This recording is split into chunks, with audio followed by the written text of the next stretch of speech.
ਜਿੰਨਾ ਮੈਂ ਢੀਠ ਨਾ ਜਿੰਨੀ ਮੇਰੀ ਮਿਹਨਤ ਮਸ਼ਹੂਰ ਆ ਮੈਂ ਕਰਕੇ ਜਾਣੀ ਇੱਥੋਂ ਸਾਰੀ। ਜਿੰਨੇ ਅਸੀਂ ਬੇਸ਼ਰਮ ਆ ਅਸੀਂ ਇਦਾਂ ਹੀ ਭੇਜਣਾ।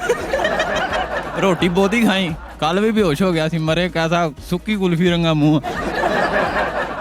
उर्दू पॉइंट की वीडियोस देखने के लिए हमारा चैनल सब्सक्राइब कीजिए और बेल के आइकन पर क्लिक कीजिए ताकि आप हमारी तमाम आने वाली वीडियो से बाखबर रह सकें।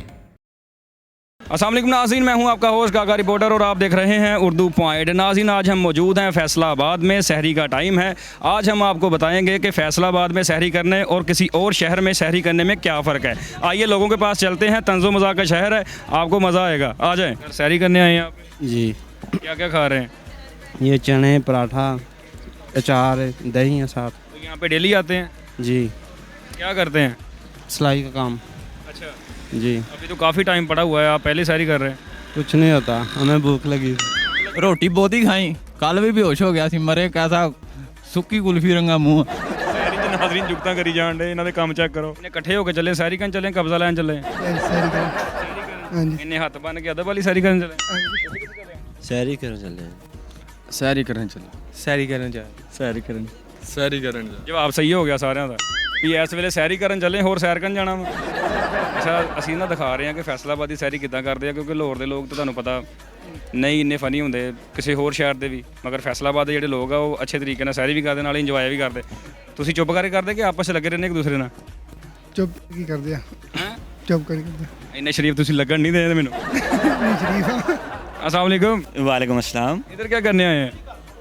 ਤੇ ਕੀ ਕਰਨ ਆਏ ਨੇ ਇੱਥੇ? ਤੈਨੂੰ ਕੀ ਲੱਗਦਾ ਕੀ ਕਰਨ ਆਏ ਨੇ ਅਸੀਂ? ਮੈਂ ਡੀਸੈਂਟ ਤਰੀਕੇ ਨਾਲ ਨਾਜ਼ਰੀਨ ਸਲਾਮ ਲਈ ਆ ਤਾਂ ਕੋਈ ਫੈਸਲਾਬਾਦ ਚੈੱਕ ਕਰੋ। ਅੱਛਾ ਭਾਜੀ, ਕੀ ਕਰਨ ਆਏ ਆ? ਯਾਰ ਅਫਤਾਰੀ ਕਰਨ ਆਏ ਅਸੀਂ ਯੂਕੇ। ਅਸੀਂ ਯੂਕੇ ਤੋਂ ਆਏ ਆ, ਸਾਡਾ ਅਫਤਾਰੀ ਦਾ ਟਾਈਮ, ਅਫਤਾਰੀ ਕਰਨ ਲੱਗੇ। ਨਹੀਂ ਹੋਰ ਅਸੀਂ ਇੱਥੇ ਕੀ ਕਰਨ ਆਏ? ਤੇਰੇ ਖਾਨ ਇਹਦੇ ਲੁਮਾ ਚੱਲਦੀ ਪਈ ਨੇ, ਹੱਦ ਹੋ ਗਈ ਯਾਰ। ਸ਼ਹਿਰੀ ਕਰਨ ਆਏ ਨੇ ਯਾਰ। ਉਹ ਮੈਨੂੰ ਪੈ ਗਏ ਆ ਤੁਸੀਂ ਦੋਵੇਂ ਜਣੇ, ਤੁਹਾਨੂੰ ਤਾਂ ਹੁਣੀ ਰੋਜ਼ਾ ਲੱਗ ਗਿਆ। ਤੇ ਤੂੰ ਕੀ ਕਰਨ ਆਇਆ ਇੱਥੇ? ਮੈਂ ਇੰਟਰਵਿਊ ਕਰਨਾ ਆ ਕਿਹਦਾ? ਇਨਸਾਨਾਂ ਦਾ। ਅੱਛਾ, ਮਿਲਿਆ ਕੋਈ? ਤੁਹਾਨੂੰ ਯਕੀਨ ਹੀ ਨਹੀਂ ਹੈਗਾ ਆਪਣੇ ਆਪ ਤੇ? ਨਹੀਂ ਅਸੀਂ ਤਾਂ ਇਨਸਾਨ। ਅਸੀਂ ਫਰਿਸ਼ਤਿਆਂ ਦੇ ਨਾਲ ਜਾਵੇ ਨੇ। नाज़रीन, ये है फैसलाबाद, ये फ़र्क है दूसरे शहर में सैरी करने और इधर करने में। अच्छा, आप बताएं आपने ऑर्डर क्या दिया हुआ है? क्या चला ऑर्डर देता? बहुत अच्छे। इस ऑर्डर ਨਾਲ ਕਿੰਨੇ ਕੁ ਦਿਨ ਸੈਰੀਆਂ ਕਰ ਲਓਗੇ? ਐਂਡ ਤੇ ਪਰੌਠਾ ਹੀ ਖਾਣਾ ਪੈਣਾ ਤੁਹਾਨੂੰ। ਆਂਦੇ ਜਿੰਨਾ ਮਰਜ਼ੀ ਕਰ ਲੈ, ਤੁਹਾਨੂੰ ਅਸੀਂ ਪਰਾਠੇ ਨਹੀਂ ਖਵਾਣੇ।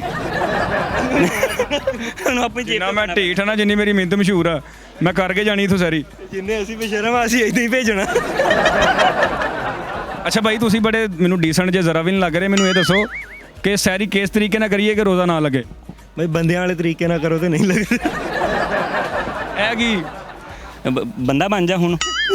ਸਾਰੀ ਨਹੀਂ ਲੱਗੇਗੀ। ਸਮਝ ਜਾਣਾ ਚਾਹੀਦਾ। ਸਮਝ ਜਾ ਹੁਣ ਤੂੰ। ਇਹ ਨਾਜ਼ਰੀਨ ਪਹਿਲੇ ਫੈਸਲਾਬਾਦੀ ਲੱਗੇ ਆ ਜਿਹੜੇ ਜੋਲੀ ਮੂਡ 'ਚ ਬੈਠੇ ਆ, ਨਹੀਂ ਤੇ ਰੋਟੀ ਦੇ ਧਿਆਨ ਸਾਰਿਆਂ ਦਾ। ਇਹਨਾਂ ਦਾ ਆਰਡਰ ਲੇਟ ਹੋ ਗਿਆ, ਗੁੱਸਾ ਮੇਰੇ ਤੇ ਕੱਢ ਰਹੇ। 15 ਮਿੰਟ ਹੋ ਗਏ ਸਾਡਾ ਆਰਡਰ ਨਹੀਂ ਆਉਣ ਦੇ, ਅਸੀਂ ਹੋਰ ਕੀ ਕਰਨਾ ਹੁਣ? ਮੇਰੇ ਵਰਗੇ ਬੰਦੇ ਨੂੰ ਸਿਰਫ ਫਾਂਸੀ ਦੇ ਆਰਡਰ ਆਉਂਦੇ, ਇਸ ਤੋਂ ਬਾਅਦ ਆਰਡਰ ਨਹੀਂ ਆਉਂਦਾ। ਓਕੇ।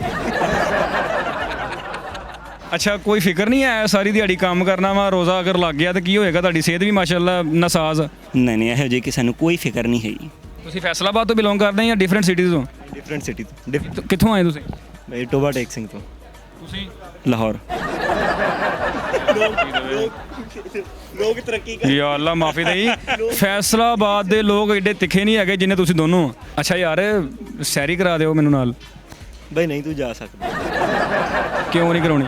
ਅਸੀਂ ਹੈ ਹੀ ਬੇਸ਼ਰਮ ਜਿਹੇ ਬੰਦੇ, ਸਾਡੇ ਕੋਲ ਇੰਨੇ ਪੈਸੇ ਨਹੀਂ ਹੈ। ਨਹੀਂ ਤੇ ਇਹ ਉਂਗਲੀ ਇਦਾਂ ਇਦਾਂ ਕਦੋਂ ਕਰਨੇ ਆ ਬਾਰ-ਬਾਰ? ਅੰਗੂਠੀ ਮੈਂ ਦਵਾਈ ਚੋਂ ਲੈ ਕੇ ਆਇਆ। ਕਿਹੜੇ ਬੱਸ ਪੈ ਗਿਆ ਰਾਤ ਦੇ 3 ਵਜੇ, ਕਿਹੜੇ ਕੰਮ ਲੱਗੇ ਮੈਨੂੰ ਜੁੜੇ ਆ। ਮੈਂ ਡੀਸੈਂਟ ਤਰੀਕੇ ਨਾਲ ਸੈਰੀ ਦਿਖਾ ਰਿਹਾ, ਲੋਕ ਫਿਰ ਕਹਿੰਦੇ ਆ ਕਿ ਸੈਰੀ ਦੇ ਵਿੱਚ ਬਰੀਕੀਆਂ ਕਰ ਰਿਹਾ। ਪਹਿਲੇ ਤੂੰ ਦੱਸ ਡੀਸੈਂਟ ਦਾ ਮਤਲਬ ਕੀ ਹੈ? ਸਪੈਲਿੰਗ ਸੁਣਾ। ਡੀਸੈਂਟ ਦਾ ਮਤਲਬ ਹੁੰਦਾ ਵਾ ਇੰਤਹਾਈ ਬੇਸ਼ਰਮ ਬੰਦਾ। ਉਹ ਤੇ ਤੂੰ ਹੈ। ਉਹ ਤਾਂ ਤੂੰ ਹੈ ਡੀਸੈਂਟ ਫਿਰ। ਨਹੀਂ, ਤੁਹਾਨੂੰ ਕੋਈ ਖਿਆਲ ਨਹੀਂ ਆ ਰਮਜ਼ਾਨ ਦੀ ਸੈਰੀ ਦਾ? ਤੁਸੀਂ ਇੱਥੇ ਮਰਾਸ ਪਾਉਣਾ ਸ਼ੁਰੂ ਕੀਤਾ ਮੇਰੇ ਨਾਲ। ਲੈ ਅਸੀਂ ਕਿਹੜਾ ਮਰਾਸਪੁਰਾ ਸ਼ੁਰੂ, ਅਸੀਂ ਗੱਲਾਂ ਕਰਨੇ ਨੇ, ਤੂੰ ਕਹਿ ਰਿਹਾ ਮਰਾਸਪੁਰਾ ਸ਼ੁਰੂ ਕੀਤਾ। ਲੈ ਅਸੀਂ ਹੁਣ ਤੂੰ ਪੁੱਛਿਆ ਅਸੀਂ ਇੱਥੇ ਕੀ ਕਰਨ ਆਏ ਨੇ? ਅਸੀਂ ਇੱਥੇ ਲੁੱਡੀ ਡਾਲਣ ਆਏ ਨੇ, ਸੈਰੀ ਕਰਨ ਆਏ ਨੇ। ਅਸੀਂ ਡਾਲਣ ਆਏ ਲੈ। ਅਸੀਂ ਚੰਗਾ ਭਲਾ ਅਸੀਂ ਇੱਥੇ ਆਰਡਰ ਦਿੱਤਾ, ਬੈ ਕੇ ਤੂੰ ਪੁੱਛਣ ਚੁੱਕਿਆ। सर मेरी बात सुने। ਨਹੀਂ ਤੇ ਅਸੀਂ ਪਾਕਿਸਤਾਨ ਦਾ ਨਵਾਂ ਨਕਸ਼ਾ ਬਣਾ ਰਹੇ ਨੇ। मेरी बात सुने, क्या फ़र्क है यहाँ पे फैसलाबाद में सैरी करने और किसी और शहर में सैरी करने में? सबसे बड़ा फ़र्क यार जगह का फ़र्क है। वो दूसरे शहर है फैसलाबाद। और इस तो ज़्यादा की फ़र्क चाहिए? ਦੂਜਾ ਸਪੈਲਿੰਗ ਦਾ ਵੀ ਫਰਕ ਆ ਤੇ ਕਿਸੇ ਹੋਰ ਦੇ ਸ਼ਾਇਦ ਦੇ ਸਪੈਲਿੰਗ ਵੇਖ ਲਓ, ਇੱਧਰ ਦੇ ਵੇਖ ਲਓ। ਤੁਸੀਂ ਕੱਲ ਦਵਾਈ ਖਾਧੀ ਸੀ, ਤੁਹਾਨੂੰ ਫਰਕ ਆ? ਨਹੀਂ ਮੈਂ ਦਵਾਈ ਖਾਧੀ ਹੀ ਨਹੀਂ। ਤੁਸੀਂ ਖਾਧੀ ਸੀ ਦਵਾਈ ਕੱਲ? ਮੈਨੂੰ ਕੁਝ ਹੋਇਆ ਹੀ ਨਹੀਂ। ਹੁਣ ਹੋਣ ਵਾਲਾ ਕਿਉਂਕਿ ਅਸੀਂ ਰੋਟੀ ਨਹੀਂ ਖਵਾਣੀ ਤੁਹਾਨੂੰ। ਨਾਜ਼ਰੀਨ ਮੇਰੀ ਬਹੁਤ ਹੋ ਗਈ ਆ। ਇਹ ਫਰਕ ਆ ਫੈਸਲਾਬਾਦ 'ਚ ਸੈਰੀ ਕਰਨ 'ਚ, ਕਿਸੇ ਹੋਰ ਸ਼ਹਿਰ 'ਚ ਸੈਰੀ ਕਰਨ 'ਚ, ਤਾਂ ਆਹ ਫਰਕ ਆ।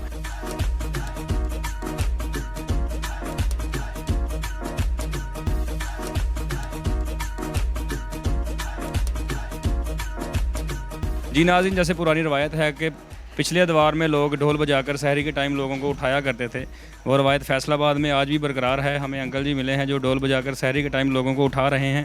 आइए इनसे बात करते हैं। अस्सलाम वालेकुम। वालेकुम सलाम। अंकल जी कितनी देर होगी ਤੁਹਾਨੂੰ ਇਦਾਂ ਹੀ ਸਹਿਰੀ ਦੇ ਟਾਈਮ ਆਉਂਦੇ ਆ? ਉਹ ਜਿਹੜੇ ਕੋਈ 28 ਸਾਲ 30 ਸਾਲ ਹੋ ਗਏ ਤੇ ਕਿਦਾਂ ਲੱਗਦਾ ਤੁਹਾਨੂੰ ਇਸ ਟਾਈਮ ਲੋਕਾਂ ਨੂੰ ਉਠਾਣਾ? ਇਹ ਵੀ ਇੱਕ ਸਵਾਬ ਆ, ਲੋਕ ਸੁੱਤੇ ਹੁੰਦੇ ਨੇ। ਬਿਲਕੁਲ ਹਾਂਜੀ ਬਿਲਕੁਲ ਇਦਾਂ ਹੀ। ਆਓ ਜਰਾ ਨਾਲ ਨਾਲ ਚੱਲੀਏ, ਡਗਾ ਲਾਓ ਨਾਲੇ ਨਾਲ ਨਾਲ।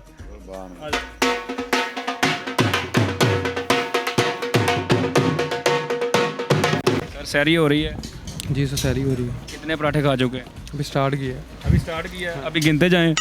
नहीं इतने ज़्यादा नहीं खाने, 2 ही खाएंगे बस। अच्छा, हाँ जी। रोज़े सही आ रहे हैं आपके? जी सर सही आ रहे हैं।